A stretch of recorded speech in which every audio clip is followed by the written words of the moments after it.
அதே நேரம் நம்ம மீனா அவளோட ஃப்ரெண்ட்ஸ் கூட ஜாலியா பேசிட்டு இருக்காங்க. அப்போதான் ஒருத்தர், என் குழந்தைக்கு பேர் சூட்ட போறோம், நீங்க எல்லாரும் கட்டாயம் வரணும்னு சொல்லி ஒரு ஸ்வீட்டோட அழைப்பு விடுக்கிறார்.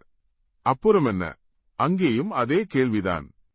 என்ன மீனா, கல்யாணமாகி இவ்வளவு நாளாச்சு, நீ எப்பம்மா ஒரு குழந்தை பெத்துக்க போறன்னு கேட்டு நச்சரிக்க ஆரம்பிக்கிறாங்க.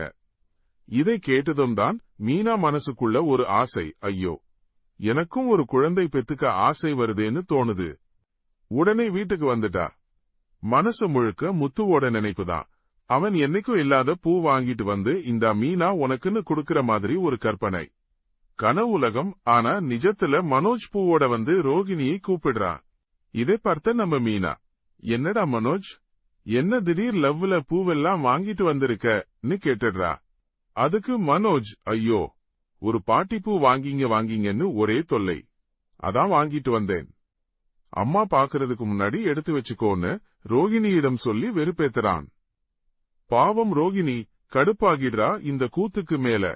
ஸ்ருதியும் பூ வாங்கிட்டு வீட்டுக்கு வர்றா. இன்னைக்கு நெட்ல இதுதான் ட்ரெண்ட். ஹஸ்பண்ட் எல்லாரும் அவங்க மனைவிக்கு பூ வைக்கணும்னு சொல்லி மனோஜி ரோகிணிக்கு பூ வைக்க சொல்லி வீடியோ எடுக்க ஆரம்பிக்கிறா.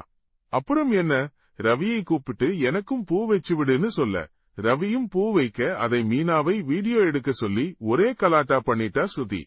அப்போதான் அண்ணாமலையும் விஜயாவும் வீட்டுக்கு வர்றாங்க. இங்க என்ன நடக்குதுன்னு கேக்குறாங்க.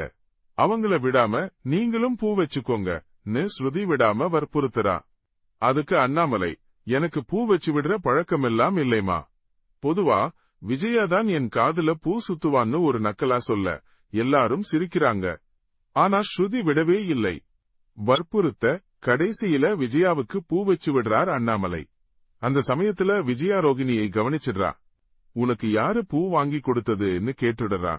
உடனே மனோஜ், அது வந்து ஸ்ருதிதான்மா ரோகிணிக்கும் வாங்கிட்டு வந்தாள்னு சொல்லி சமாளிக்கிறான். அதனால விஜயாவும் அமைதியா ஆயிடுறாங்க. இதுக்கப்புறம் அண்ணாமலை மீனா கூட பேசுறார்.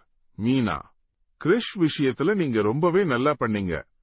ஆனா முத்துவோட சின்ன வயசுல அதுல பாதி கூட நான் எதுவுமே பண்ணலைமா, அதெல்லாம் உனக்கு தெரியாதுன்னு வருத்தத்தோட சொல்றார்.